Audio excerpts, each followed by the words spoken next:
Ce jour-là a commencé comme tant d'autres, mais il se terminerait d'une manière que je n'aurais jamais pu prévoir.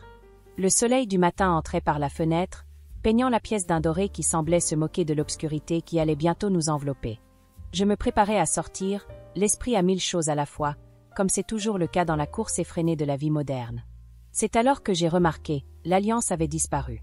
Une panique glaciale a commencé à se répandre dans ma poitrine, se serrant à chaque seconde.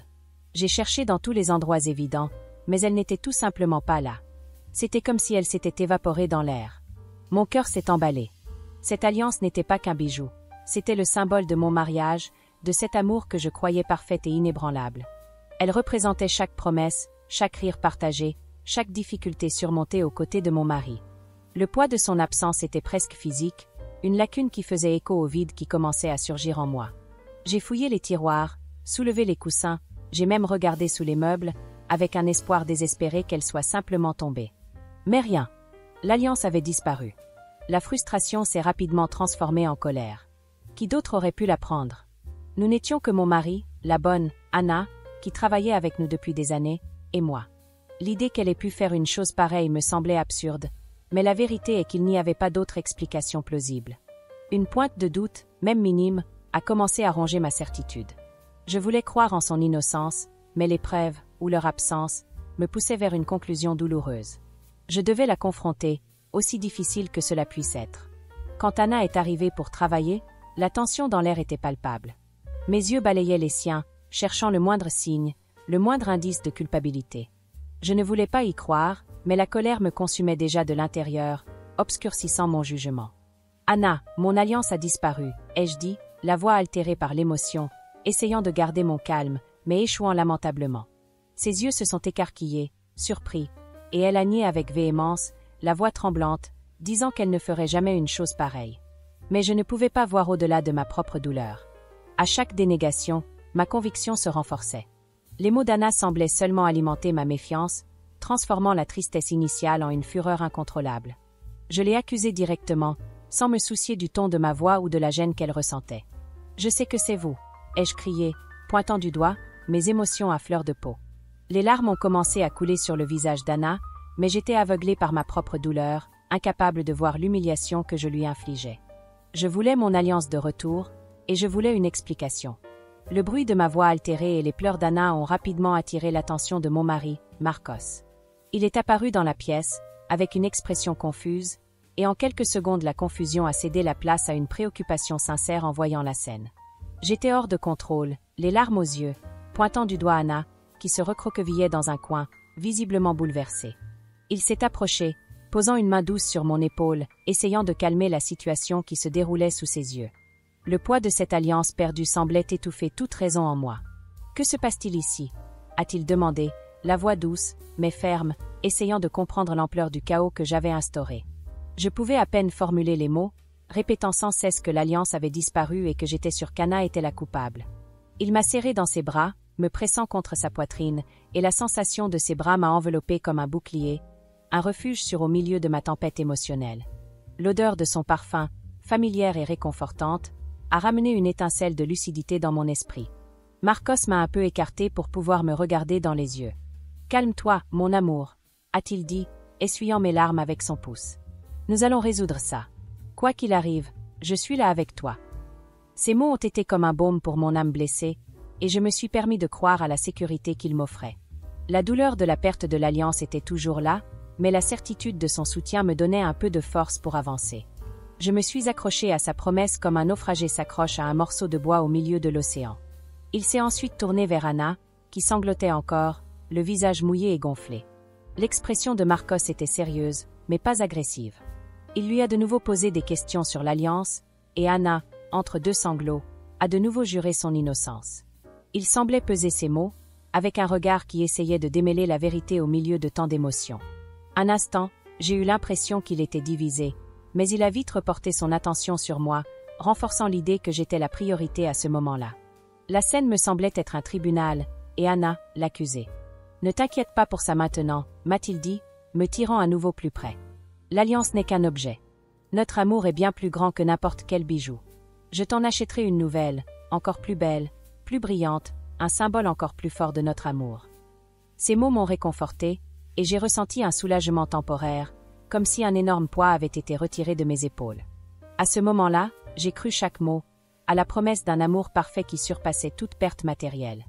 L'idée d'une nouvelle alliance, étincelante et pleine de nouvelles promesses, m'a fait sourire à travers mes larmes. Malgré le réconfort de mon mari, la décision était déjà prise dans mon esprit, irréductible. L'idée d'avoir quelqu'un sous mon toit en qui je ne pouvais pas avoir confiance était insupportable. Anna devait partir. Je ne pouvais plus la regarder sans ressentir une pointe de ressentiment et de trahison, même avec tous ses refus. Ma conviction était forte, inébranlable, et la douleur de la perte de l'alliance se mêlait à une colère que je ne pouvais pas contrôler. J'avais besoin d'une solution immédiate, et cette solution, pour moi, était le licenciement d'Anna. Le cœur toujours serré par l'émotion, mais l'esprit fixé sur ma certitude, je me suis tournée vers Anna. Elle était toujours là, pleurant doucement, les épaules rentrées. Les mots sont sortis de ma bouche comme des pierres, durs et froids. « Anna, je suis désolée, mais je ne peux plus vous faire confiance. Il est préférable que vous partiez. » Je l'ai licenciée sur le champ, sans penser aux conséquences, sans réfléchir au temps qu'elle était avec nous ou à son dévouement. La douleur de la perte, ou de ce que je croyais être la perte, parlait plus fort. Les yeux d'Anna se sont encore plus écarquillés, non plus seulement de surprise, mais d'une profonde tristesse et humiliation. Elle a essayé d'argumenter, de se défendre une fois de plus, mais ses mots se sont perdus au milieu des sanglots. Sa voix, auparavant tremblante, n'était plus qu'un murmure, écrasé par mon accusation injuste et la décision abrupte. Sa dignité semblait se briser juste devant moi, et moi, dans mon aveuglement, je ne me suis pas rendu compte à quel point j'étais cruelle. Le poids de ma décision planait dans l'air, dense et lourd. Marcos, qui observait tout en silence, est intervenu, mais son intervention n'était pas pour défendre Anna, mais pour valider ma décision. Il l'a payée sur le champ, calculant rapidement ce à quoi elle avait droit, et lui a demandé de faire ses affaires. « C'est le mieux pour tout le monde, Anna », a-t-il dit, la voix calme, mais avec une fermeté qui ne laissait aucune place à la discussion. C'était un coup final pour Anna, qui a vu ses espoirs s'effondrer et sa vie basculer en quelques minutes. Elle a simplement hoché la tête, sans un mot, les yeux rouges et gonflés. Anna est sortie de notre maison la tête basse, portant un petit sac avec ses quelques affaires. Je l'ai regardée partir par la fenêtre, ressentant un mélange de soulagement et une étrange pointe de culpabilité, que j'ai rapidement réprimée. Son absence dans la maison semblait un vide, mais je me suis convaincue que c'était un vide nécessaire pour retrouver ma paix. Ce jour a marqué la fin de son histoire avec nous, une fin abrupte et douloureuse pour elle, mais qui, de mon point de vue, était la seule issue possible à mon angoisse. Je croyais avoir fait la bonne chose. Les semaines qui ont suivi le licenciement d'Anna ont été étranges, c'est le moins qu'on puisse dire. La maison semblait plus silencieuse, un silence qui me réconfortait auparavant, mais qui maintenant, parfois, m'apportait une sensation inconfortable de vide. Marcos a tenu sa promesse, et nous avons rapidement acheté une nouvelle alliance, plus éblouissante que la précédente, avec un éclat qui, d'une certaine manière, essayait d'éclipser l'ombre de l'alliance perdue. Il insistait pour dire que c'était un symbole d'un nouveau départ, d'un amour encore plus fort, et je m'efforçais d'y croire. Je portais le nouveau bijou avec fierté, mais quelque chose semblait manquer. Malgré la nouvelle alliance et les efforts de Marcos pour me remonter le moral, un petit nuage d'inconfort planait sur moi. C'était comme si quelque chose n'était pas à sa place, une pièce du puzzle que je n'arrivais pas à assembler. Parfois, je me surprenais à penser à Anna, au regard de désespoir qu'elle m'avait lancé en partant. Je réprimais rapidement ces pensées, me convainquant que j'avais bien fait, que ma paix valait plus que n'importe quel doute. Mais la vérité est que son image ne sortait pas complètement de mon esprit. Un jour, des semaines après l'incident, Marcos rangeait le placard, réorganisant de vieux manteaux qu'il n'avait pas portés depuis longtemps.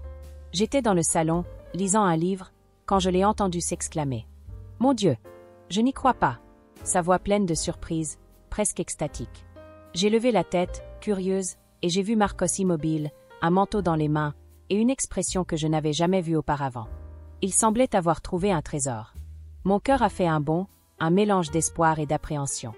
J'ai couru vers lui, sentant l'adrénaline parcourir mon corps. « Qu'est-ce qui s'est passé? Qu'est-ce que tu as trouvé ?» ai-je demandé, la voix un peu haletante. Marcos a tendu la main, et dans sa paume, étincelante sous la lumière, se trouvait mon alliance originale. Celle que j'avais donnée pour perdue, celle-là même qui avait causé toute la discorde, était là, intacte, comme si elle n'avait jamais quitté mon doigt. Elle semblait briller d'une lumière différente, presque ironique, après tout ce qui s'était passé. Mon esprit essayait de traiter l'image devant moi. Elle était dans la poche de ce vieux manteau, a-t-il dit, avec un grand sourire, semblant sincèrement heureux de la découverte. J'ai dû la ranger dans ma poche sans m'en rendre compte, un jour pressé, et j'ai complètement oublié. J'ai pris l'alliance, sentant son poids familier sur mes doigts.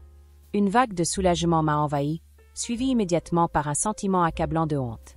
La vérité m'a frappé comme un éclair. Anna était innocente, et je l'avais accusée et humiliée injustement.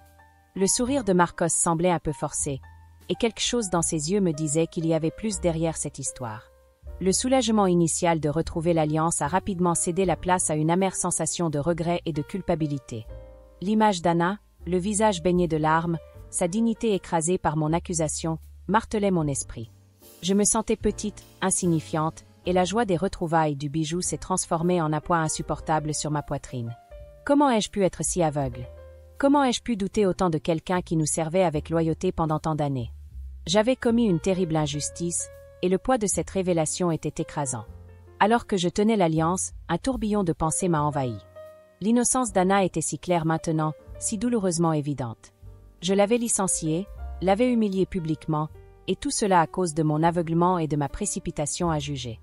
La scène de son départ, la tête basse et les épaules courbées, se répétait dans mon esprit comme un film d'horreur.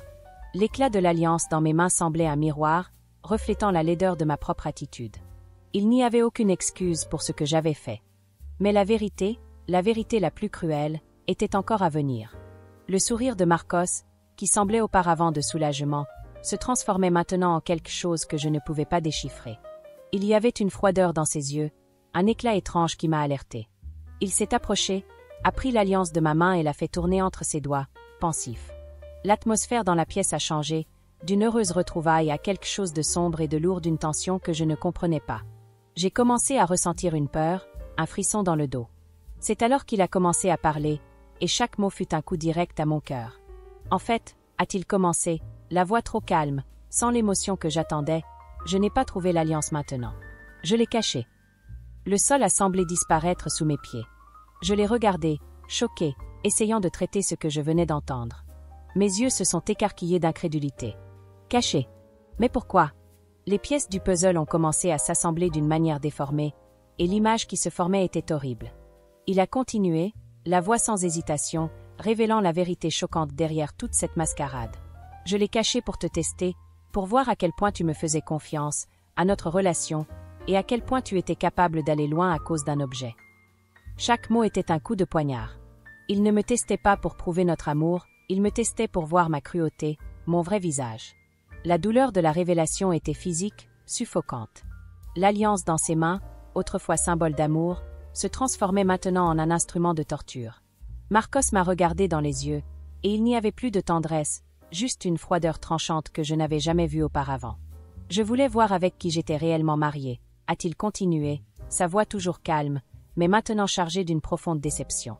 Et ce que j'ai vu m'a montré ta cruauté, ton manque d'empathie, la façon dont tu as pu détruire la vie d'une personne innocente à cause d'un objet.